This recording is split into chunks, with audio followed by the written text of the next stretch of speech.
and welcome to the e-commerce content creation week. I'm Aleksandra, Director of Experience Marketing here at Pixelz, and it's my honor to kick off this virtual event with today's session.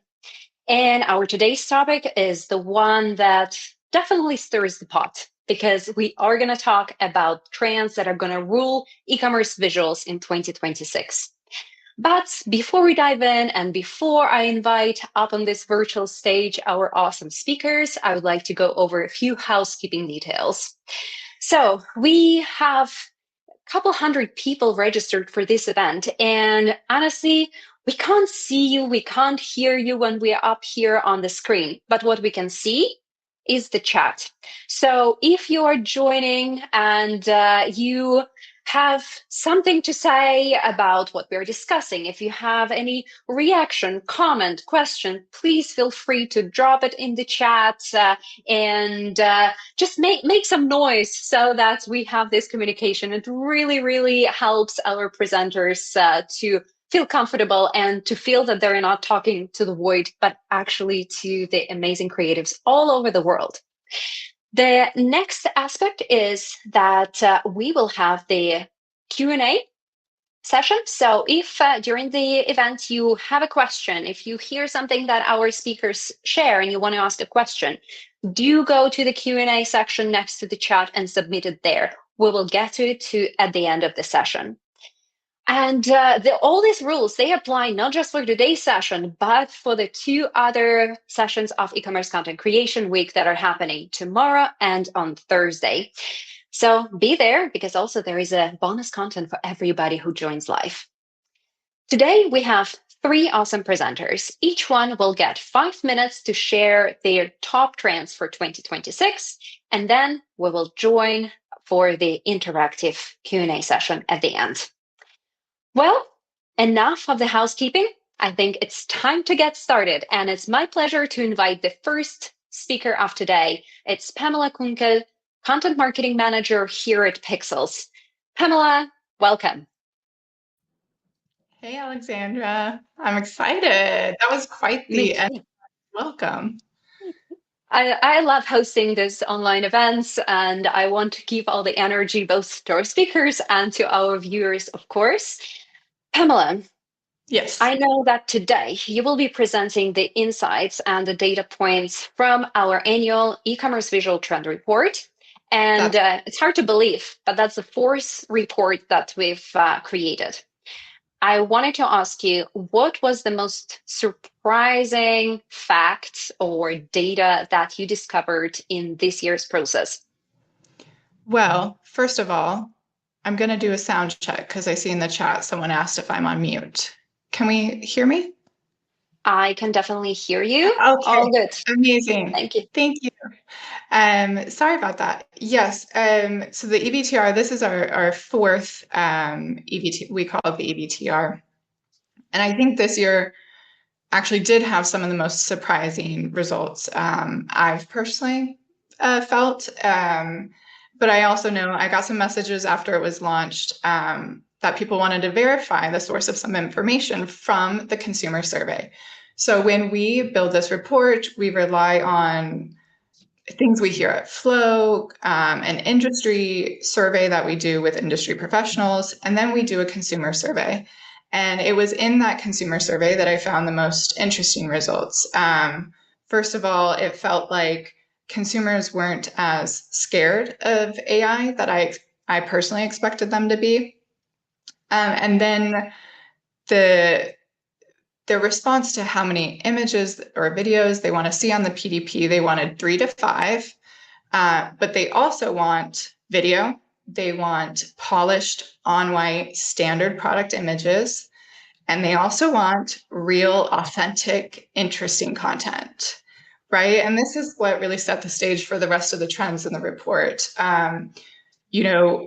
We focused on 2 different trends. The first one being hi-fi, lo-fi, which is what we called it. This idea that there is a lot of high production content that feels lo-fi or has like low production elements. And that could be what is a standard studio shot, but it looks like the model is taking a selfie or is turning on the camera in a video, right? So you maintain the equipment, the standards of a traditional shoot, but you start introducing these elements that make it feel more real or authentic.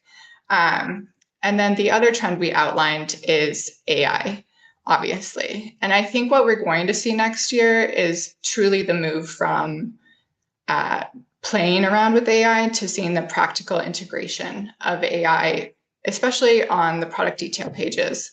And we're starting to see that a lot this past year, people using it for standard product image shots like on model.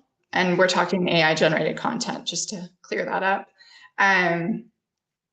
Or to sort of bolster and round out the content you see on the PDP to bring in some more storytelling aspects or creativity. You know, Valentino just dropped yesterday a video on their Instagram that is AI generated. And I think it's quite incredible that a brand like Valentino is putting out AI generated content.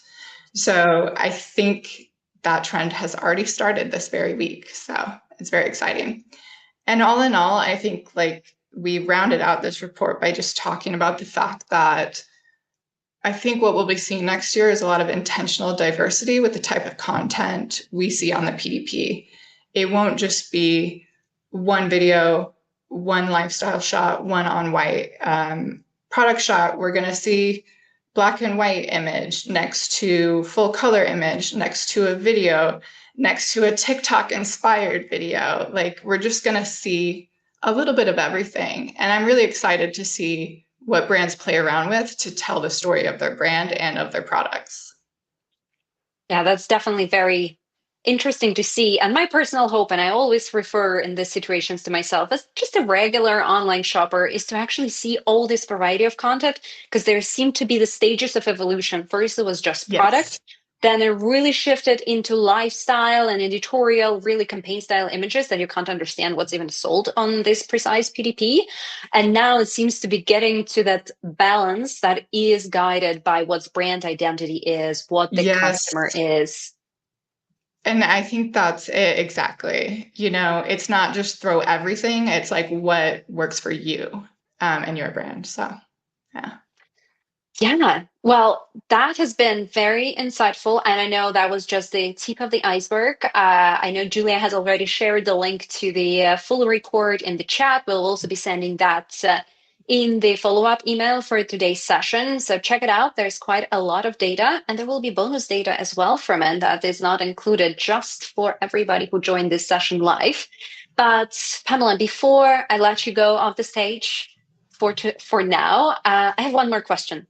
What trend would you like to leave behind in 2025? Please, can we all stop using the term AI slop? I think, like I said, go watch the Valentino video. I think what we can do with AI generated content is really interesting and really cool.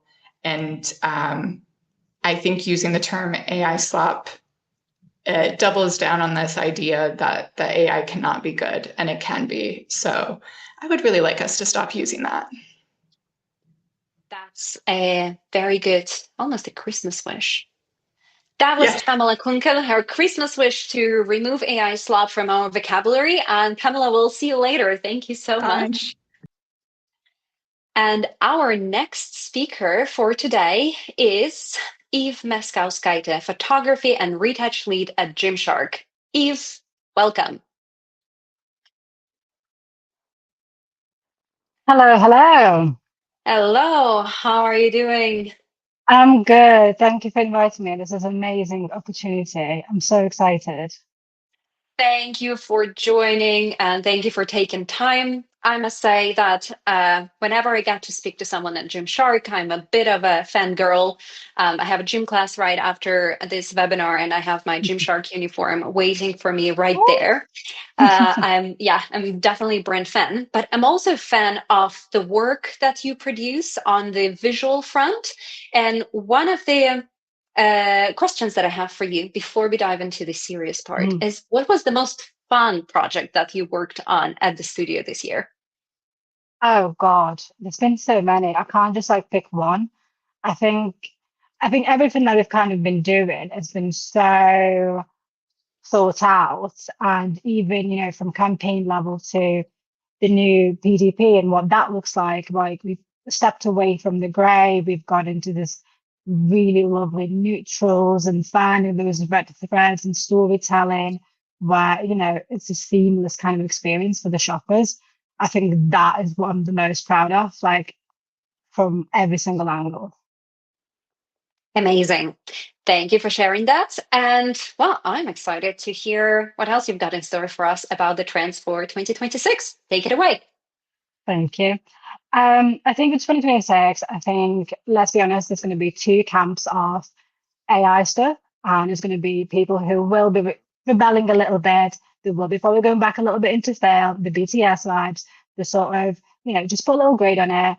We keep hearing those words at the minute, just to keep that authenticity and kind of find the visuals that feel less overproduced, which is, I think, what everyone's kind of like looking for. And I think it's quite interesting because from my side, it could be equally achieved in AI. You would just never know if it was done in a really nice way. So I think people are going to be tricked from one way or another. And I think 2026 will be an absolute playground when it comes to what's available for everyone and also what the brands are going to be doing. I think the start of 2026, we've seen a little bit of a shift. Not everyone's on board yet, but I think 2026 first half, everyone's going to be on it. They're going to be testing it in one way or another. Products are going to change. We're going to see different visuals coming through. We're going to see so much change. And I think it's like really exciting. And I just want to see where everyone kind of lands. I think the only worry that I have is that the brands kind of get too excited and their sort of identity gets a little bit diluted. So I think if I had one kind of advice, I think I would say just make sure that you know who you are, who your customer is, what does that look like, test again. Just because something like isn't quite that, it doesn't mean it has to go live. Like make sure that you're happy to show this to the customers. How does it fit? Is it scalable? Is it a one-off? And where can you use it? So like, is it a PDP? Is it ecom? Is it campaign? Is it, socials? Like whichever way you look at it. So I think I'm excited to see how brands are going to show up next year. And I think the second half of the year, I think where is all going to come out.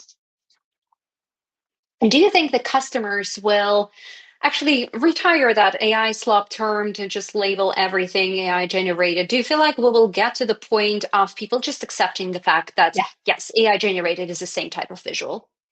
Honestly, I think we will. I think maybe not in 2026, maybe at the end of 2026, we'll start seeing that shift. I know that everyone's going to probably put, AI generated, but what does that actually mean? I think it's a bigger question because is it the background that's generated and the product is real? And actually, we're going to see a mix, coming into the visuals and into the images. Like what is generated about it? Is it models? Is it product? Is the product real? I think that's the questions that everyone's going to be asking. And I think this is where brands really need to make a very clear point of what that generation is and what does that look like and where does it come into. And I know you also had some thoughts around the polarizing parts and or sides of visual production, that we will see a lot of experimentation and a lot of visuals made with AI, but we will equally see a lot of experimentation with good old film. Is that true? I think we will. I keep hearing this even now, I'm just going to use the term, the AI slop. Can we get away from it? What can we do to kind of, prove the point that this was done by people? These are the real people. This is a real either campaign or product. I keep hearing it from different brands saying that. So it makes me think that the only way they kind of can do it is obviously like BTS videos. equally they can be generated as well now. You just don't know what's real. But I think this is where maybe film is going to start coming in. Not everything, because that's unrealistic, let's be honest. I think in certain maybe like key parts of certain campaigns where you really want to showcase that, I think it will start coming in a little bit. And well, before we wrap up, because we're running out of this 5 minutes, the same question. What trend would you like to leave behind in 2025? I would love to leave behind the sort of overly retouched images, something, where even the AI, where it's too smooth, I feel like we need that authenticity. I want that texture. I want to have a bit of life in there. So I think that would be my kind of key point. Excellent. Noted. And Eve, thank you so much. And we Thank you will so see you much. later. Bye. And our next and last speaker for today, and definitely not least, is Vladimir Belciug, Head of Global Photo Production at HelloFresh. Vladimir, hello, welcome. Hello, and happy to be here. Thank you for inviting me, Aleksandra. Thank you for joining. And I had a different introduction question for you, but once you joined backstage, we all had just one question in our mind. How long did it take you to grow hair? These lengths, I like. That's why I'm glad I did this hairstyle today. It put me to shame. I love the fact that we're changing the dynamic of classic Hollywood press junkets, where the guy gets asked about his hair routine. It took 3.5 years from the photo you saw in the event intro, which is kind of an old photo. Yeah, honestly, nothing very special. Impressive. Well, in the making, 10 years, nothing happening here. Good. Now had a little moment of switching gears and back to e-commerce visual trends. Vladimir, I know you have some serious thoughts about what's going to be happening and what companies and brands should be doing. Take it away. Hey, so much like my shampoo, I have a 2-in-1 trend for you today. Which is, let's start with the thing that affects more the, let's say, larger corporations or companies that are thinking how to get into AI. And my anticipation for the largest trend for 2026 for larger businesses will be hosting your own in-house custom models, right? So let's talk a bit about what this actually means. It means taking a high-performing general use model with all the training behind it, and together with the model makers as a partner, you basically build in-house hosted version of this that you can then train on your wealth of visual data, right? Hundreds of thousands, millions of photos and videos that you've done over the years to understand and get the distinctions, the fine distinctions in brand, tone of voice, and visual guidelines. And then those things don't go back to the original model, so your competitors don't have access to this. It's the idea of building a moat, like a strategic moat of something that is relevant when AI has been democratized so much. And with the actual prices, technically there is no sort of way in which very large brands can use their large wealth to win over, let's say, incumbents. This will be the idea of getting this moat and creating this sort of like separation will be quite essential, right? And I think it really suits ecom businesses very well because every ecom has a bit of tech inside it. You have technical developers, you have people inside who just need to upskill, which will be a natural thing they will do in the age of AI and need to understand a bit of these things, but you don't necessarily need to hire all the overhyped and quite frankly overpriced roles that say AI this and AI that, despite it being such a young industry.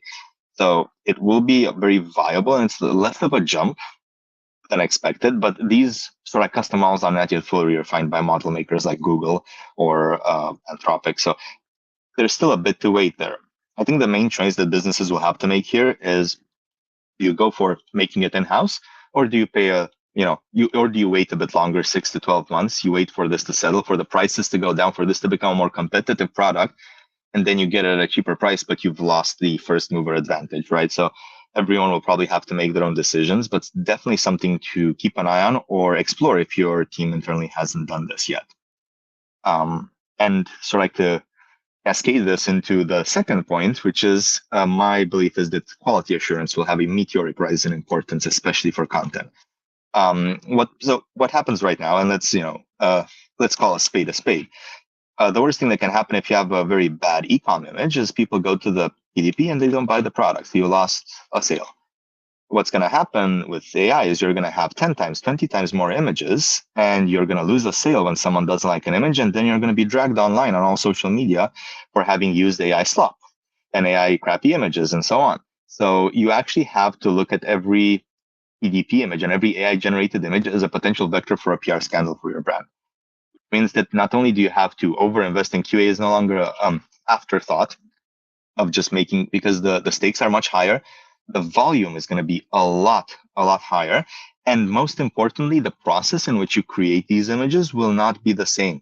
You won't have all these stage gates, all of this, looking at shot list, and you won't look at like an unretouched photo and then a retouched photo and so on to be able to all, quality assurance at the right time. So you're going to have to also rethink what quality assurance means for these. In my mind, that means that a lot of post-production experts, retouchers, video editors, you'll need that level of skill to be able to do good, solid QA on on all this AI content that comes. You're going to need robust processes and volume scaling. So either you hire all these people internally or expand your teams and develop them into QA, build robust stage-gated processes. Or you can also go to like a third party that offers these, built-in stage gates and automations and so on. And I'll be fully admitting this. I'm at the Pixelz event, and Pixelz does this with their AI workflows, right? Saw, I think it's called, or something. Can't remember. But the point is, you either offload this responsibility or you take it in-house, but you can't ignore it, because we've seen already with quite a few brands that have thought they could fly under the radar that you put some AI content down there, there's backlash, and then everyone sort of like overreacts to this, and people just love to get on the counter trend of hating on AI, right? Even if they don't use the product or they don't care too much, it's a great subject to get in a few likes, to get in a few shares, to say your piece on this. So I'd say the risk of this should not be ignored, and there should be a lot more closer collaboration between things like corporate communications and like a lot more investment in things like studios being like much more empowered to do quality assurance and not being considered as a small cost rather than a great opportunity to not make ourselves look bad in the global stage. I hope I That did hit the was 5 minutes, but yeah, I thought. amazing. Yes, you're right on point, and two really important aspects to consider. One being the immediately important, and the other one, consideration and the decision that needs to be made. Vladimir, same question as to Eve and Pamela. What trend would you like to leave behind? I sound like a broken record. It's also about AI, and I'm so sick of people personifying AI as a digital employee that's better than a human so far. The main promise of AI and visual content generation is not that it's going to replace people, is that it's going to make the people you have be a lot more better, more productive, and create elevated content. So this is a supercharged amplifier, not a replacement so you can save a few bucks. Because honestly, you don't even save money right now by replacing people with Gen AI. So that's the truth of it. Like, I find it very, very disenchanting to see that people are positioning it as an alternative to employing experts. Yes, and thank you for saying it out loud. Really appreciate it. And I think more and more people need to hear it. AI is not an employee, it is a tool to support your talent. And with that, I am excited to move into our interactive part of this session. So Eve and Pamela, please join us back on the screen. And for all our viewers, I have a little ask. For the interactive session, we have some of the prepared questions. Some of the questions will be coming from you, but we need to decide who from our presenters today will be the first one to spin this wheel. So we have the wheel with the questions. Please type the name. Who gets the first question? I want to give a little bit of faith to our viewers that will decide who is the first one. Vladimir, 3 people said that you have to be the first one. Let's see. There are different categories: surprise, trends, your personal strategy for the next year, and questions from the audience. Let's see what you get. And the question is e-commerce trends. 44.7% of industry professionals stated that efficiency is the primary reason they utilize AI. Is that true for you as well? Are there any other reasons for you? Definitely efficiency is out there, right? Is a good reason. And if you use it right, you get efficiency, especially in potentially times when you don't get team increases or the expectations are higher. But for us, the major reason was turning opportunities into things we can plan as BAU. Making everything that's like a very complex shoot that would require maybe a disproportionate amount of investment versus the results. And then you would be like, well, it doesn't make business sense, so let's not do it. All of those things are now looking at it again with AI. You can say, hey, the cost of going on location, the cost of shooting something and having multiple different backgrounds, the cost of having multiple different sort of like angles or scenes is somehow offloaded to AI as long as you create a good base for this. And it allowed us to basically elevate a lot of our content and create more supporting pieces of content for other shoots that would otherwise maybe don't justify this. Not only the big campaigns get lifestyle or semi-lifestyle photography at this point, right? So that's the place where we are the most excited and where like our team feels very creatively inspired to come up with cool ideas that no longer have to be shot down based on a price tag. Excellent. All right. The next question, Eve, I will go with you. So we go in the reverse order. Let's see which one you're getting. Oh, I have a surprise question. What is one thing you're passionate about outside of work? Well, I got an easy question. I mean, what am I passionate about? I mean, I've got a puppy, and that's what my passion is. Walking him, training him, so it feels like having a kid. So that's my current passion. I mean, it keeps changing every year, so we'll see what's next. Great, great one. All right, Pamela.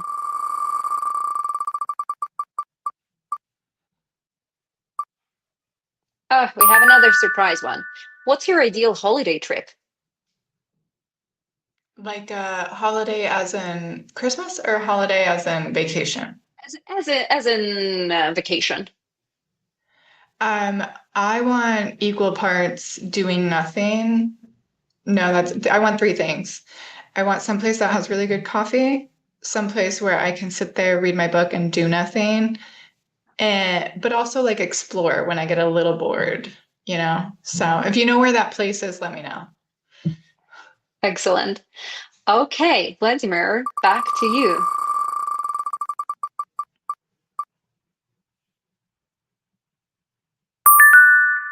Question from the audience. Okay, let's see what we've got here from the Q&A. Excellent. We actually do have a question especially for Vladimir, and let me present it on the screen if I can. Okay. It says, does the AI slop consumer backlash actually matter that much to brands? I don't think at this moment most people put the right amount of focus on it. Sometimes they're blowing it outside of proportion. Sometimes they're ignoring it completely, hoping it will die down, right? But especially if your brand is potentially built around the idea of honest, truthful communication of the product, when the accuracy matters more because of the field you operate in or because of the type of product you have and how it's positioned on the market, then it can sort of start chipping away at the brand promise. That's like, having that's basically a incurring and recurring loss that compounds. It's a death by 1,000 cuts, and each cut doesn't mean that much. But if you're going to ignore it as a vector of disappointment for customers or potential customers, eventually I think it will end up becoming a problem that you didn't sign up to deal with. And it's so expensive to basically pay media to get all your aided brand awareness and all your indicators up and your appreciation. And then you're going to squander millions and tens of millions worth of media that you spend on a little slip up. Like, that's how I would look at it, as like they should be measuring it as how far is this setting us back. And if you're a publicly listed company, I would ask a lot of CEOs, okay, how many cents does your stock share has to drop in a day for this to be the most expensive mistake you've done, right? And I think that that's not a lot of sense. It definitely does. And I believe that this is all the time that we've got in today's session for the Q&A. If you have more questions for Vladimir, for Eve, for Pamela, for Pixelz, please feel free to send these questions either via email to us. We'll make sure to forward them to the right person. Or also, I'm sure if Vladimir and Eve, you wouldn't mind if people knock on your LinkedIn messages with some specific questions that they might have. With this, I would love to thank you all for coming on today's session, for sharing your thoughts about the trends and what's going to be happening next year. And also, thank you to all our viewers, for all the attendees, for keeping up the chat buzz going, for asking your questions. And don't forget, e-commerce content creation week continues with 2 more sessions. Tomorrow and Wednesday, we'll talk about Pixelz product highlights. And on Thursday, we're going to talk about the state of AI. Same time, same place. Watch out for the emails and reminders to join on time. Thank you all so much and have a great day wherever you are.